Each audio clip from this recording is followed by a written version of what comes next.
Mpigie kiongozi makofi mengi sana. Unajua wakati ananiita hapa, nikawa naona ile picha pale. Nikasema mimi nimekuwa mrefu lini? Kumbe sio mimi. Ila tumefanana kidogo. BF pesa. BF pesa. Jamani, mimi naitwa Jonathan Dali. Nimeoa na mke mmoja mrembo sana. Anawasalimia. Aliniambia wasalimie huko ofisini kwenu. Alafu ambiwa sikuangalie. Nikasema kuwasalimia nitawasalimia. Kwenye swala la kuangalia siwezi kuguarantee. Macho yana pazia. Sawa, jamani, mimi ni local manager BF Suma Tanzania na nitafanya session fupi sana. Hello? Hello? Tuko pamoja eh? Yaani nitafanya ka session kafupi sana, lakini naomba kila mtu awe macho. Sasa muangalie jirani yako, alafu kama analala mtandike, usimtandike mtu kofi. Muangalie kama analala mguse hivi, mwambie amka. Afanye hivyo, mwambie jirani yako amka, mpige hivi. Kama anakununia mgeukie jirani yako mwingine mpige hivi. Okay, hilo la kwanza. La pili, mgeukie jirani yako alafu smile. Usimwambie kitu, wewe smile tu. Msmailie. Na hakikisha anakusema jamani smile. Sinune, smile. Nani anaweza kutuambia hapa tumekuja kujifunza nini? Hapa mimi nimesimama tunajifunza nini? Nani? Mmoja tunyosha mkono kwa sauti.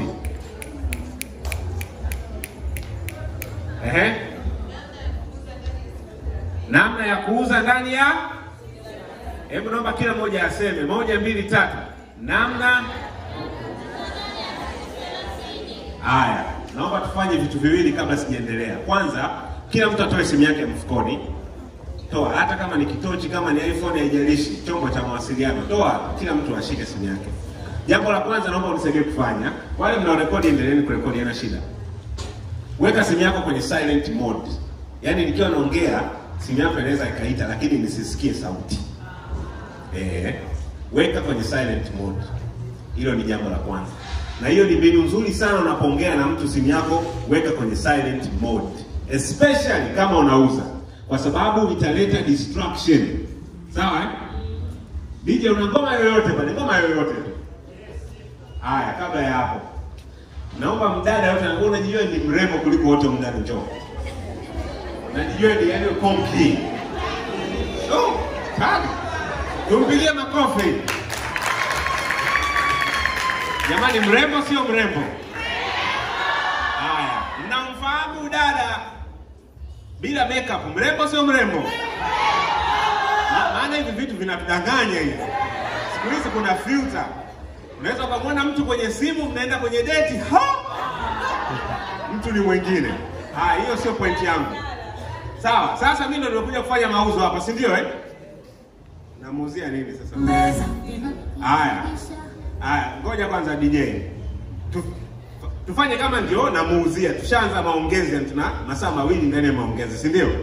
Alafu DJ piga ngoma yote tu, yote yani ile, alafu kwa sauti ya juu kabisa.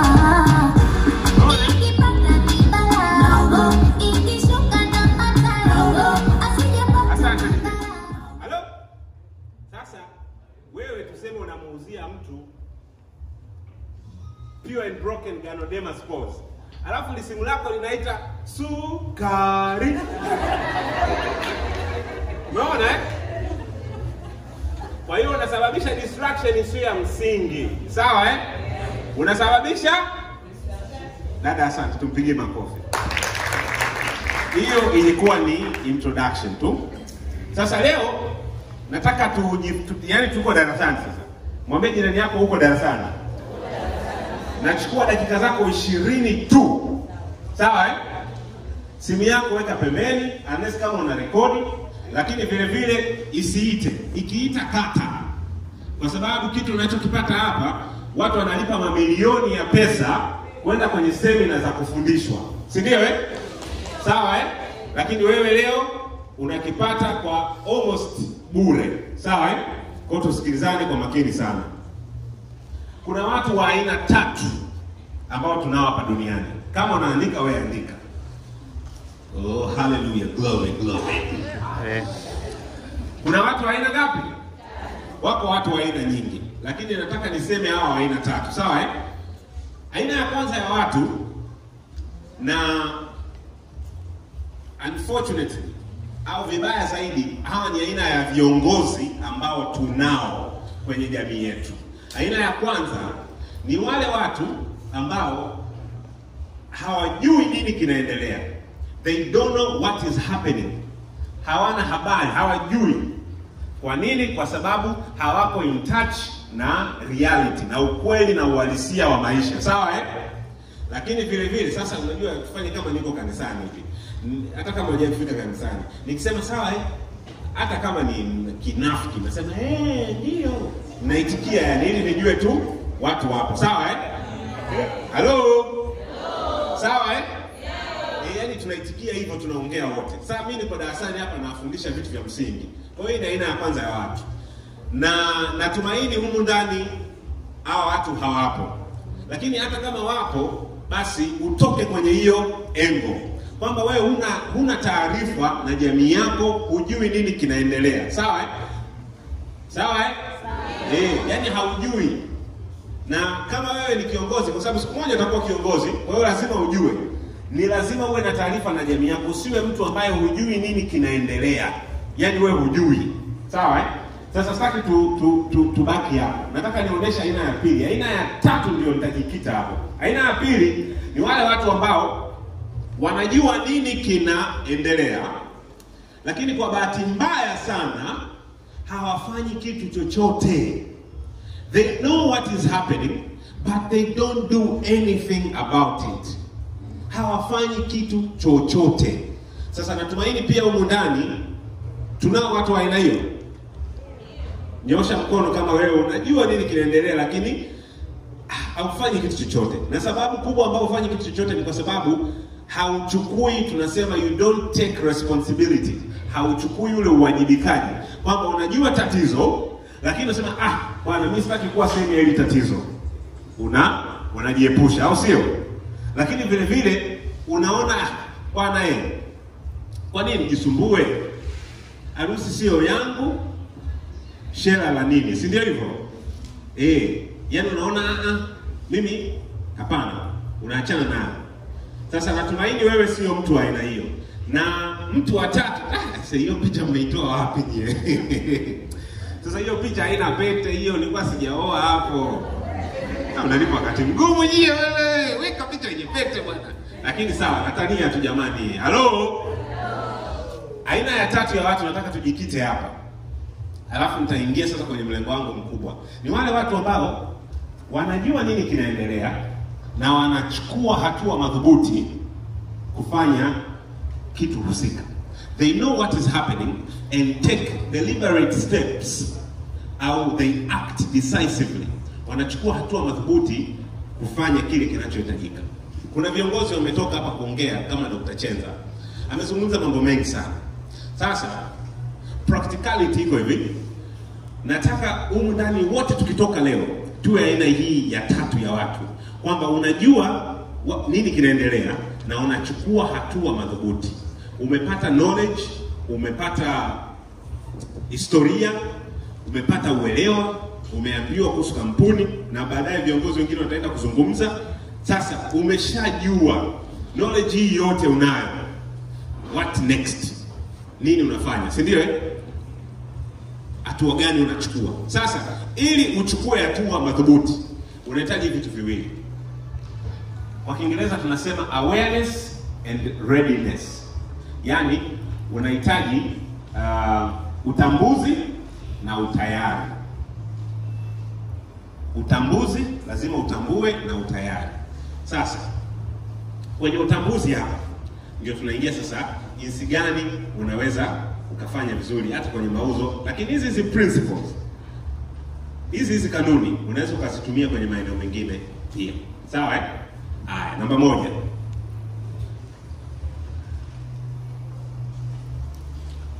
Nitasema unatakiwa ufanyeje ujitambue, alafu sasa tunaingia kwenye unafanyaje mauzo. Kwenye kujitambua kuna vitu vingi. Sasa muda hautoshi, lakini nitawapa tu dondoo. Kwenye kujitambua, kwanza lazima ujitambue wewe ni nani.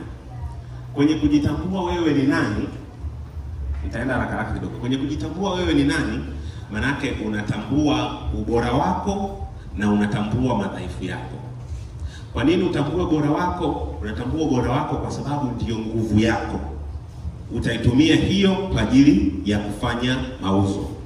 Kwa nini utambue weakness zako au udhaifu wako? Lazima utambue ili ujue jinsi gani au sehemu gani ya kufanya maboresho. BF. BF. Tuko pamoja eh? Kwa hiyo lazima ujitambue wewe ni nani. Na inaongezeka, lazima utambue una maadili, utambue vitu gani vinakutrigger, vitu gani vinakukera, vitu gani hivyo. Lakini hiyo ni kujitambua. Namba 2, lazima utambue mazingira yako. Mazingira uliopo. Kutambua mazingira ni muhimu sana kwa sababu itakuongezea hekima. Nini cha kufanya wakati gani, nini cha kusema wakati gani na nani. Sawa eh? Hello? Tunajifunza? Tunajifunza eh? Cha 3, lazima utambue kusudi la Mungu kwenye maisha yako. Sawa eh? Dr. Chenza alikuja hapa akamwita yule dada ambaye ndio inasadikika ndio mrembo kuliko wote humu ndani. Akamuuliza, wewe ulizaliwa kwa bahati mbaya? Sasa na mimi naomba niulize hili swali. Nani anadhani humu ndani amezaliwa kwa bahati mbaya? Na nikisema hivyo simaanishi umekujaje duniani, haijalishi. Lakini je, unadhani au unaamini umezaliwa kwa bahati mbaya? Hakuna eh? Wangapi wanadhani wameletwa duniani kwa kusudi fulani? Nyosha mkono juu. Jamani, tuko darasani. Wangapi wanadhani wamekuja duniani kwa kusudi maalum? Nyosha juu hivi. Sio hivi. Hivi. Labda tu kama hapa kuna shida kidogo, lakini nyosha hivi. Nani, ngoja nione nani anyoshi. Kaka hujanyosha mkono. Haujaja duniani kwa kusudi maalum. Haya. Nani mwingine hajanyosha mkono? Nani hajanyosha mkono? Mwangalie jirani yako amenyosha mkono. Wote tumekuja duniani kwa kusudi maalum, si ndio? Je, unalijua hilo kusudi? Unalijua? Wangapi hawalijui? Sio dhambi. Kama ulijui kusudi lako, nyosha, kwa sababu kusudi kulitambua ni mchakato. Dada, huku sio kunyosha. Huku ni kama unampungia mtu, "Hai kaka, mambo." Kama ulijui kusudi, nyosha. Ndio tuko hapa kusaidiana. Nyosha hivi. Huyu dada yuko, kaka, nani mwingine? Kwa hiyo okay, najua tutaongezeka kadri tunavyoenda. Wengi wetu tunafahamu kusudi letu limetuleta duniani, si ndio? Kwa hiyo ni jambo la msingi sana kulitambua katika kujitambua wewe mwenyewe. Kumbuka hii ni pointi ya kwanza. Lazima ujitambue wewe, tambua mazingira, tambua kusudi la Mungu katika maisha yako. Sawa sawa eh? Tuko pamoja. Sasa, ukishatambua kusudi, kuna kusudi katika kila jambo. Simu inapotengenezwa, inatengenezwa kwa kusudi fulani, si ndio eh? Kusudi lake ni nini? Mawasiliano. Japokuwa hiyo simu inaweza pia ikapiga picha, hiyo simu unaweza kusikizia redio, hiyo simu unaweza kaweka filter ukajibadilisha, si ndio eh? Ukarekodia, lakini kusudi lake ni mawasiliano. Sawa sawa eh? Kwa hiyo lazima utambue kusudi. Unalitambuaje kusudi? Aisee, hiyo picha ni ya zamani. Hiyo picha ni ya mwaka 2012. Hapo ilikuwa Kuala Lumpur, Malaysia. Haya, tuendelee. Kusudi lako unalitambua kutoka unatambua kusudi la kitu kutoka kwa yule manufacturer, yule mtengenezaji, si ndio eh? Kusudi la hii simu ukinunua inakuja na kimanyo fulani hivi, si ndio eh? Unajua inatumikaje. Na kusudi lako utalipata kutoka kwa muumba wako. Sawa sawa? Sasa hapo umeshajitambua. Twende kwenye mauzo. Umeshajitambua. Kwa nini uko BF Suma? Uko BF Suma kwa ajili ya kuongeza kipato, uko BF Suma kwa ajili ya kuboresha afya yako, si ndio eh? Kuna wengine wako BF Suma kwa ajili ya kutafuta waume, kweli uongo? Kweli. Wengine wako BF Suma kwa ajili ya kutafuta wake, kweli uongo? Kweli. Hizo ndio kama zile functionality zingine za simu. Unaweza kupiga picha, ukasikiza redio, lakini kusudi hasa lazima liwe kuongeza kipato chako kiuchumi, kujikwamua kiuchumi, lakini vile vile kuwa na afya bora. Sawa sawa eh? Sasa unaongezaje kipato chako kiuchumi? Nataka nikupe principles. Mmekumbuka tulipoanzia eh? Tumeanzia kwenye aina 3 za watu, tukaja hii aina ya 3 ya watu ambao wanafanya maamuzi, wanajua nini kinaendelea na wanafanya maamuzi. Ndio sisi tunajua nini kinaendelea na tunataka kufanya maamuzi ili tuweze kujikwamua kiuchumi na kwenye kipato. Sawa sawa eh? Sasa tumeshajitambua. Kama hujajitambua uko kwenye mchakato, lakini sasa kwenye kukuza au kuongeza mauzo yako unafanyeje? Unabonda huku hakiitiki. Jamani, kila kitu kina kanuni zake. Sawa sawa? Halo? BF. Kila kitu kwenye maisha kina kanuni zake. Hebu muangalie jirani yako, mwambie kanuni. Kanuni. Alafu mchekee kidogo, smile tu, smile. Alafu mpe 5. Mwambie funga mkanda. Funga mkanda. Naomba tusikizane kwa makini. Jamani, hizi kanuni watu wanalipa mamilioni ya pesa ili kampuni zao zifundishwe kuhusu kanuni za mauzo. Sawa eh? Kitu cha kwanza ni lazima uijue bidhaa yako unayoiuza. Sawa eh? Kinaga ubaga, uijue kiundani. Kama unamuuzia mtu Constellirax, lazima uijue kinaga ubaga. Kama unamuuzia mtu kahawa, lazima uijue. Kama unamuuzia mtu Femicare, sabuni, yani lazima ile bidhaa uisome, uistadi kinaga ubaga. Sasa wengine mnaweza kusema bwana hatuna material, hatuna nini. Jamani sasa hivi hudhuria trainings zinazofanya dukani. Halo? Kuna trainings za bidhaa zinaendelea, si ndio? Nenda dukani, sikiliza. Una maswali, uliza. Unafanyaje mauzo? Lazima uijue hiyo bidhaa yako unayoiuza kinagaubaga. Fanya research. Siku hizi information zote ziko mtandaoni. Kuna Google, kuna sijui nini. Soma, usiwe mzembe. Google ameturahisishia kwa wale ambao hawajui Kiingereza. Unatafsiri pale. Unabonyeza. Unapata taarifa zote Kiswahili. Kuna material mengi sana kuhusu bidhaa za BF Suma. Jamani ukitaka kufanya vizuri kwenye mauzo, lazima uwe na knowledge ya bidhaa husika. Lazima uwe na maarifa. Sema tafuta maarifa. Halo, tuko pamoja?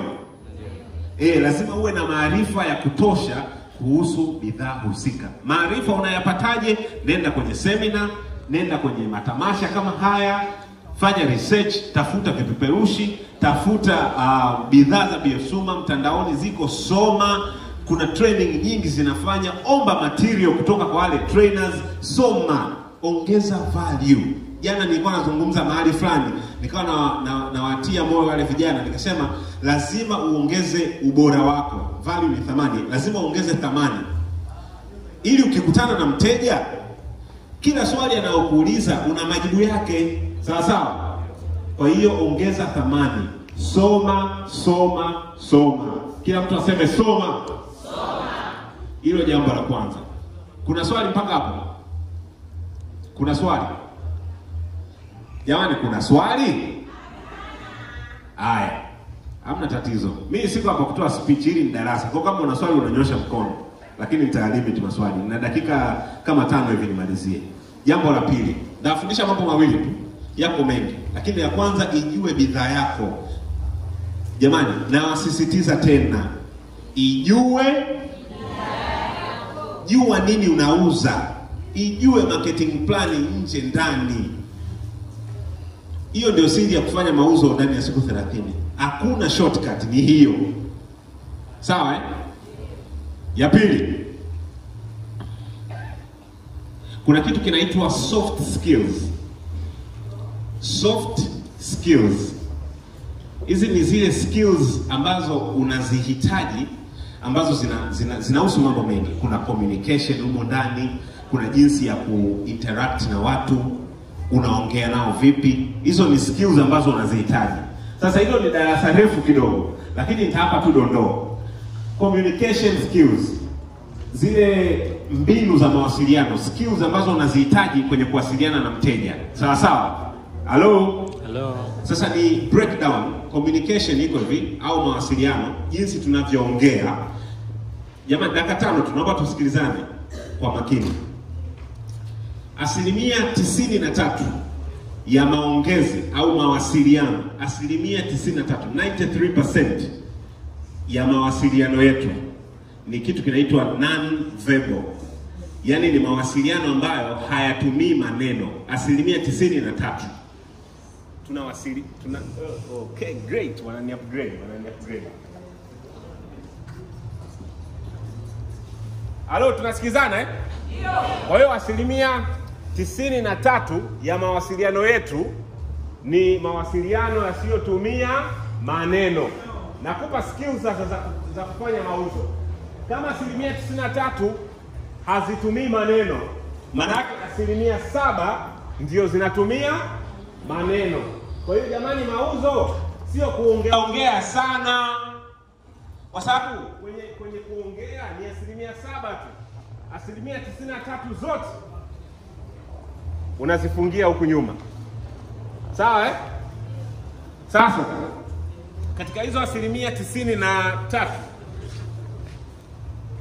hamna shida. Katika hizo 93%, tusikilizane kwa makini ili ukitoka hapa ukafanye practical, sawa eh? Ukafanye practical uone sasa mambo yanavyokuwa. Katika hizo 93% nakupa takwimu. 55% ni body language. Yaani mikono yako, movement, posture, jinsi ulivyokaa, uso wako. Kumbuka kila saa nilikuwa naambia smile. Nakumbuka eh? Hizo zote ziko kwenye 55%. Hii mikono hii ina mata.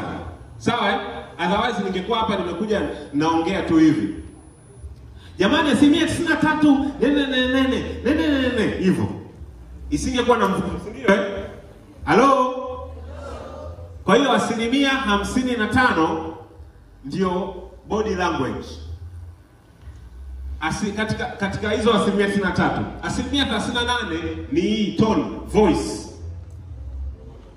Naomba mtu mwingine, volunteer mwingine aje. Hata Mwijage, karibu. Tupige makofi. Jamani, sasa napomalizia. Kumbuka kwenye mawasiliano yako 55% ni body language. Sawa, umeshanielewa nikisema body language? Lugha ya mwili. 38% ni tone, sauti yako. Kwa mfano, huyu bwana Heri Mwijage, tuseme ni handsome. Sawa, ni handsome. Hiyo iko obvious. Tuseme nakuja kwa Heri. Mungu apishie mbali, lakini ni mfano tu. Labda ana msiba. Sawa eh? Nakuja kwake naambia, mwanangu pole mwanangu umefiwa bwana. Pole mwanangu, pole sana yani. Inakuja hiyo? Umeona sasa mawasiliano yalivyo muhimu sana eh? Tone ya sauti yako. Lakini fikiria tena, huyu bwana anaoa. Alafu mimi nakuja namwambia, mwanangu, ongera sasa. Ongera bwana. Yeye mwenyewe kwanza atasema, huyu mwana kuna taarifa anazo nini ambazo mimi sina. Tunaelewana jamani? Kwa mfano basi, mfano si utoi. Tumpigie Heri makofi. Asante. Test. Mpigieni makofi top leader. Makofi kwa Dr. Ibrahim Chenza. Hili jamani ni beast, yani hili ni kiongozi. Sasa yule mpiga picha zirudiwe. Namuomba mdada wa mwisho nimtolee mfano. Mdada wa mwisho nimtolee mfano. Dada, karibu. Tumpigie makofi. Alafu unajua shida ni nini? Mimi nina shati la hiki kitenge nafikiri.